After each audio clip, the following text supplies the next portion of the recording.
Хилцэсгээ их хурж идчихлээ. За ингээд яг хуулийн процессын дагуу 2 7 өдрийн хугацаанд хилцээд улсын баяр наадмаас өмнө асуу шийдэгдэх байна. Одоо эдийн засгийн нөхцөл байдал хүндээ шүү дээ тийм ээ. Тэгэхээр хөдөө аж ахуйн салбар ялангуяа энэ одоо үр тариа, буудаа энэ тийм ээ энэ тариалалт дээр ер нь хэрхэн яаж анхаарч байна вэ? За одоо төсвийн тодтгол орох гэж байна. Танаа салбараас ер нь таналтууд хийгдэхээр байна уу? Саяын төсвийн тодтголын төслийг танилцуулгуудаас ямар хуу салбар дээр бас ямар өөрчлөлтүүд гарахаар ажиглагдчих. Оронтой бүтцийг боловсронгуй болгох үүрэг чигдээ өгөгдөж байгаа. Тодорхой хэмжээний орон тооны хязгаарлалтууд бүтцийн өөрчлөлтүүд хийгдэхэр болж байна. За төсөвдөө бид бас төсвийнхөө болцоог дайшлаад бас тодорхой хэмжээний зарлалыг бол хэмнэх ийм бас үүрэг хүлээж аваад ажиллаж байна. За ингээд сангийн яамд саналуудаа өгсөн, сангийн яам нэгтгээ танилцуулах байх.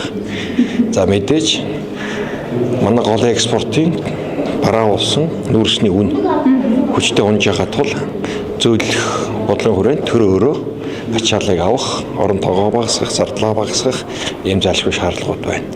За манай яамны тухайд бол гол үйл ажиллагааны төсөл хөтөлбөрүүдээс танах багасгах хэмжээ тун багадаа ер нь боломжийн нуруутай гарна гарчих байх. Аль аль хэсгээс нь ер нь төслүүдээс танах боломжтой. Яг эцлэг болохоор тань би өгч болохгүй байна. 14,400 төгрөгийн албан хаагчийг цомгохдохоор болсон шүү дээ. Тэгэхээр танаас салбарын яамнаас ер нь энэ цомгохдол орох уу? Хэдэн хувьд нь ер нь? Нийтдээ нэг 9% гэж тооцож байгаа. Бид бол энийг дотроо шингээгээд энэ өгж байгаа үүрэг даалгаврыг манайх бүрэн хангаа авчих болцоотой нөөц болцоос байгаа. Гурилын гайлант төрийн одоо энэ хуулийн төсөл орж ирэх хэлцэгдлэхэд цаашид гурилын үн дээр ер нь ямар өөрчлөлтүүд гарах вэ? Одоо бол бас саяхан шатхууны үн нэмэгдснээс болоод нэгж өмнөд маш их нэмэгдээд байна гэж иргэдэг шүүмжилж байна. Тэгэхээр манайх өөрөө импортын хамаарлах өндөр байна шүү дээ. Шатхуун импорт, үр импорт, бордоо импорт, ургамал хамгааллын бодис импорт, ашиглаж байгаа техник сэлбэг хэрэгсэл импорт. Тэгэхээр импортын нөлөөлөл энэ салбар тасралтгүй л одоо нөлөөлнө. Энэ татврын асуудлыг дахин хилцэх асуудлыг оруулснараа хэрвээ энэ асуудал шийдэгдвэл Улаанбуудаа тариалах дур сонирхол хүслийг одоо бий болгох энэ салбарт хөрөнгө оруулалтыг дотоодын хөрөнгө оруулалтыг татах бодлого шүү дээ. Саяны татврын өөрчлөлт яг нэг жилийн хугацаанд нөлөөлөл нөхсөрөг гарлаа. Улаанбуудаа тариалтыг 100 гаруй мянгаар багаслаа. Энэ жилийн тухайд бид нар 120-оос 140 мянган тонн үр тариа дутна гэсэн үг. Энэ жил дутна. Яагаад гэвэл энэ хууль гарсан толгойд энэ жил тариалт багасч байгаа болохоор ургас төр хэмжээнд багасна гэсэн үг. Тэгэхээр бид нар бусад орноос Улаанбуудаа болон гурил импортоос авах юм нөхцөл байдал үүссэн. Аль хэдийн үүсчихсэн. Яг оройтсон ч гэсэн энэ хуулийг залруулах нь чухал. Буюу эх жилийн тариалт энэ жил эхэлдэг. Энэ жил хөрсөө боловсруулалтын техникийнхаа сонголт шийдэл захиалга хийн.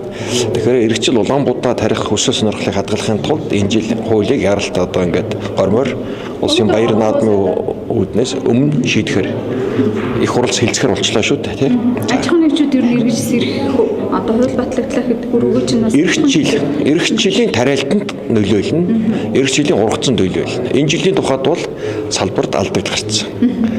100 гаруй мянгаар Улаанбуудаа тариалт багасчлаа. Тэр хэмжээнд ургац 100-оос 130 мянган тонноор багасна.